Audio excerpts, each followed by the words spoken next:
Bom dia, pessoal. Nós vamos começar mais uma aula, tá bom? E eu queria que você se concentrasse, que você assistisse esse vídeo até o final e que você também estudasse cada assunto que nós estamos tratando durante essas aulas, né? Durante as nossas videoaulas, tá bom? Vamos lá? Olha só, gente. Hoje nós vamos falar sobre a classificação dos seres vivos. Na aula passada nós falamos, né, um pouco sobre isso, nós falamos sobre Linneu, né? Mas olha só, nós agora vamos falar isso de uma forma mais é, é, aprofundada, né? E eu queria que você prestasse bem atenção, tá bom? No que nós vamos tratar aqui. Vamos estudar a necessidade de classificar, a classificação de Linneu, certo? Os critérios para se classificar e o número de reinos que existem, tá bom, pessoal? Olha só, gente, a necessidade de classificar. Para você ter noção, gente, nós temos mais de 1 milhão de tipos de diferentes seres vivos, né?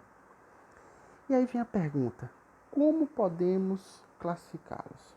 Presta atenção no que eu vou te falar.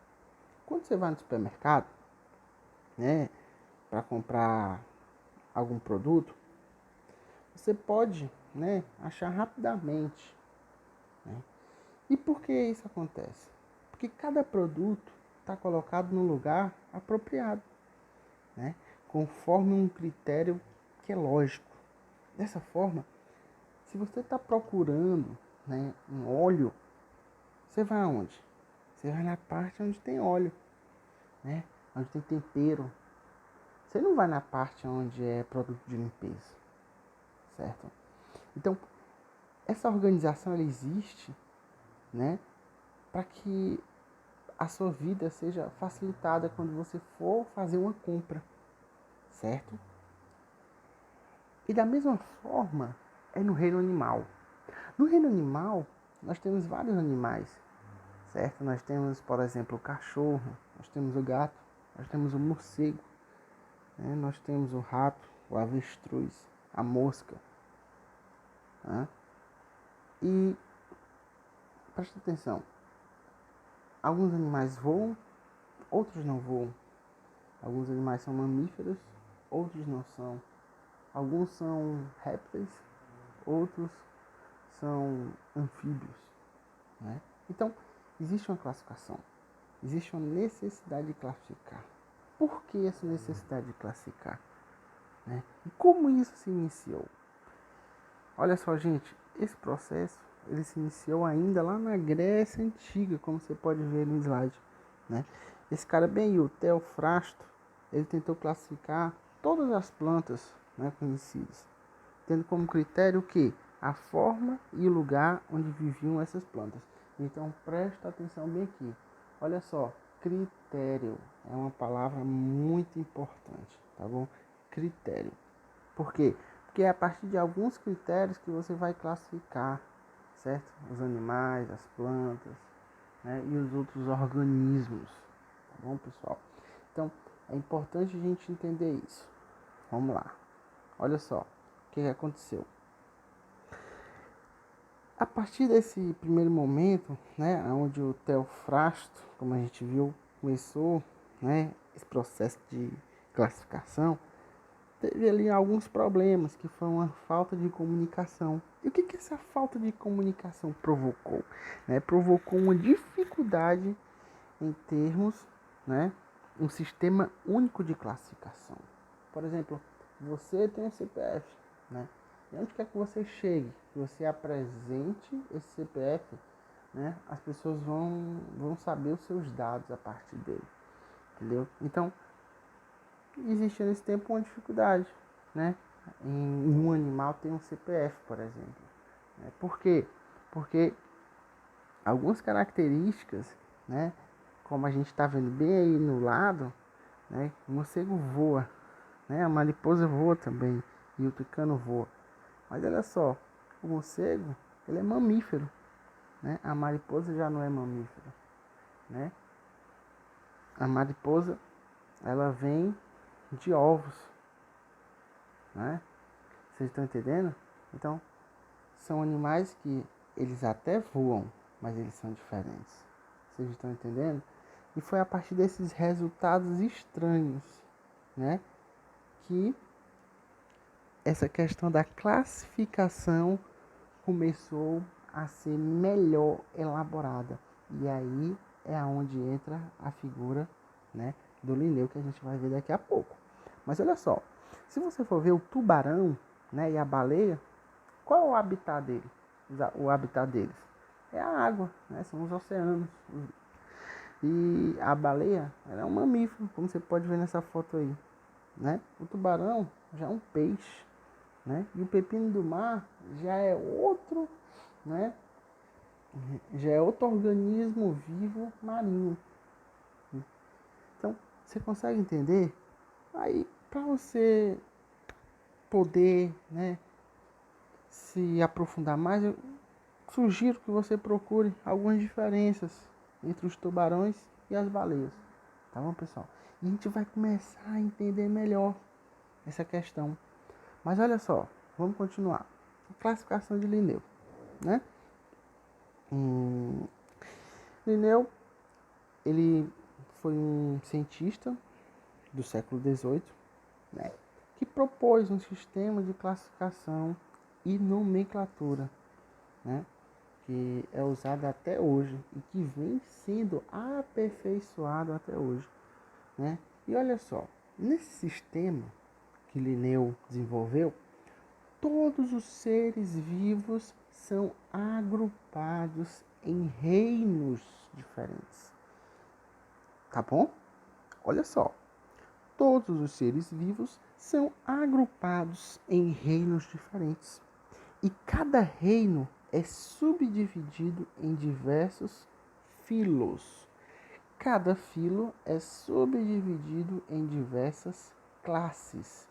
Cada classe é subdividida em diversas ordens. E cada ordem é subdividida em diversas famílias. E cada família é subdividida em diversos gêneros. E cada gênero é subdividido em diversas espécies. Tá bom? Então, presta atenção no que eu vou te falar aqui. Olha só, para esse começo, tá bom? Porque esse é um assunto um pouco complexo, então a gente vai devagar. Olha só, gente. O cachorro. Você já deve ter visto, né, o Chihuahua. Você já deve ter visto o Fila.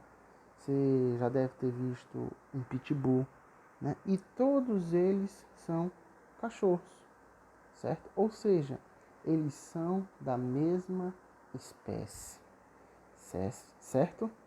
E olha o que é isso, né? Esses animais da mesma espécie, eles podem se reproduzir e gerar descendentes férteis. Por exemplo, o homem. O homem, ele pode se reproduzir a partir do momento que ele se relaciona, certo? Com um ser da sua mesma espécie, no caso, uma mulher. E aí ele gera um descendente fértil, certo? Só que olha o que acontece, certo? O mulo, certo? E a mula são estéreis. Por quê?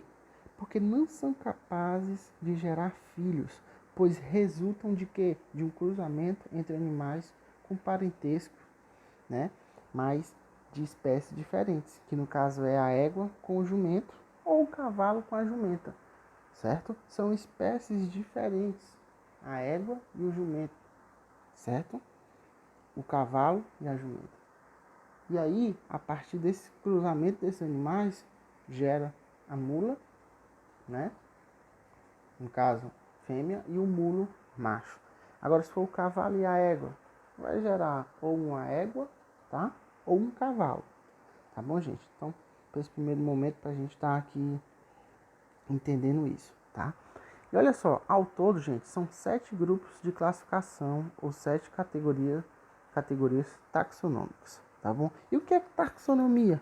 É a ciência que estuda essas categorias dos animais e nas plantas. A gente vai entender isso já já, tá bom? E o que eu falei do cachorro lá, por exemplo, o Fila, Chihuahua, Pitbull, né, Pastor Alemão, enfim, eles são da mesma espécie, tá? Eles são da mesma espécie, tá?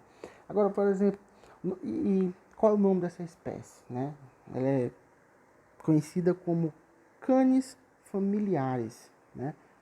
São cães domésticos, né? Mas, por exemplo, o gato já é outra espécie, né? O gato já é de outra espécie. E você tem também ali animais que são bem parecidos, né? Por exemplo, uma pantera e uma onça, né? Nós vamos ver daqui a pouco, são bem parecidos, mas são de espécies diferentes, tá bom? Vamos lá.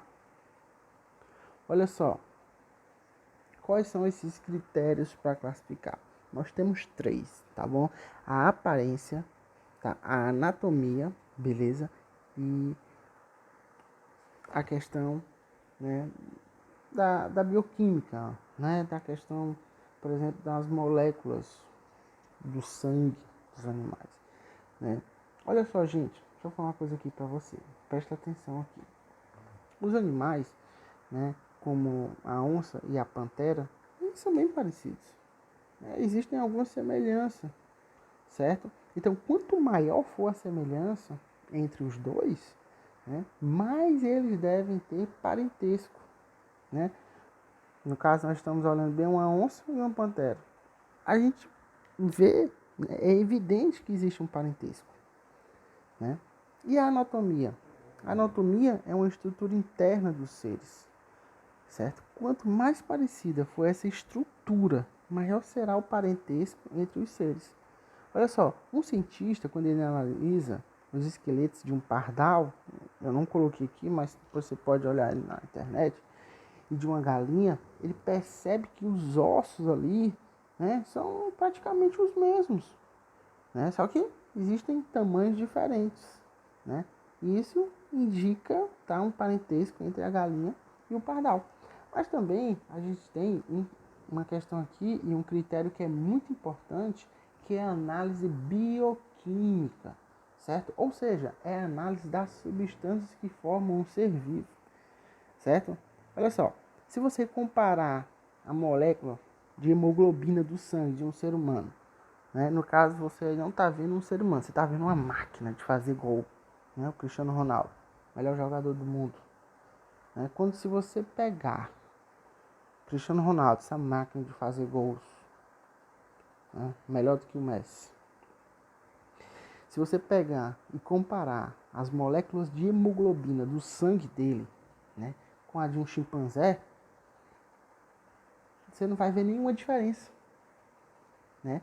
E o que isso diz? Então, essa relação entre a molécula de hemoglobina, né, fala que existe ali um parentesco, porque não existe ali uma diferença, né? Não é notada. Agora, se você pegar a molécula de hemoglobina de um gorila, certo? E a de ser humano, aí você vai ver que existe diferença, certo?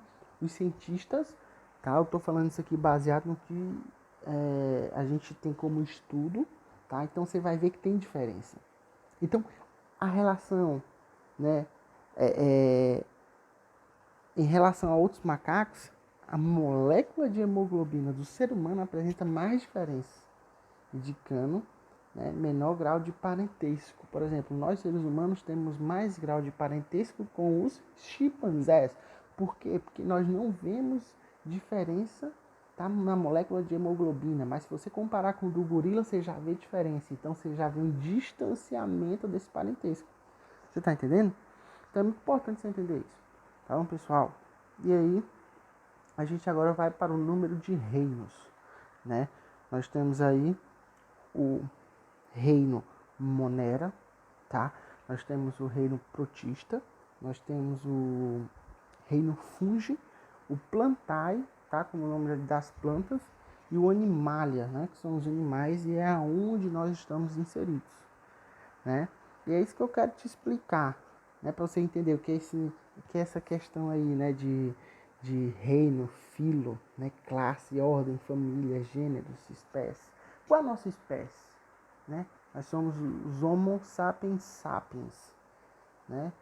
E a gente vai estar entendendo isso. E nós estamos nesse reino, no reino Animalia, né? Mas nós somos animais, mas nós somos animais racionais. Então isso já nos separa, né, dos animais irracionais, né, que no caso são cachorro, né, gato, né. Isso nos separa, tá? E isso aí vai fazer com que nós pertençamos, né, a outros filhos, a outras classes. E a gente vai entender isso, tá bom? Para esse primeiro momento, na próxima aula a gente vai estar entendendo isso. E aí você pode me perguntar, mas professor, e o coronavírus? Porque você falou de Monera, protista, fungi, plantar e animalia, certo? E os vírus? E o coronavírus, onde é que está? Olha, gente, o vírus, ele não é um ser vivo, tá? Mas o que acontece? O vírus, ele precisa se alojar, tá, no corpo, nas células, né? O que a gente fala, o que a gente chama de hospedeiro, né? Então, o vírus não é um ser vivo, ele precisa de outro ser vivo, né, para ali, digamos que fundir, né, o seu RNA com o DNA da sua célula, né? E é dessa forma que a gente se contrai, né? A gente não, né? Mas é dessa forma que se contrai o vírus, tá bom, pessoal? Então, a gente vai estar estudando também na próxima aula, a gente vai entender um pouco sobre a questão de nomenclatura, né? Por que o nome dos cachorros, né, são cães familiares? A gente vai entender isso, né? Também o dos gatos, por exemplo, né, que é Felis catus. A gente vai entender um pouco sobre isso, né? A bananeira, né, que é conhecida como musa paradisíaca, certo? Então a gente vai estar entendendo um pouco disso e a gente também vai começar a entrar nos reinos, tá? No Monera, no protista, no fungo, nas plantas, tá? E nos animais. E a gente vai entender também um pouco sobre os vírus, né? Como eles, eles conseguem, digamos assim, que viver. Tá bom, pessoal? Então estudem, tá? A gente vai estar também passando material para vocês estarem estudando. E eu quero que você se interesse, que você assista esse vídeo até o final, tá bom, pessoal? Valeu, até mais.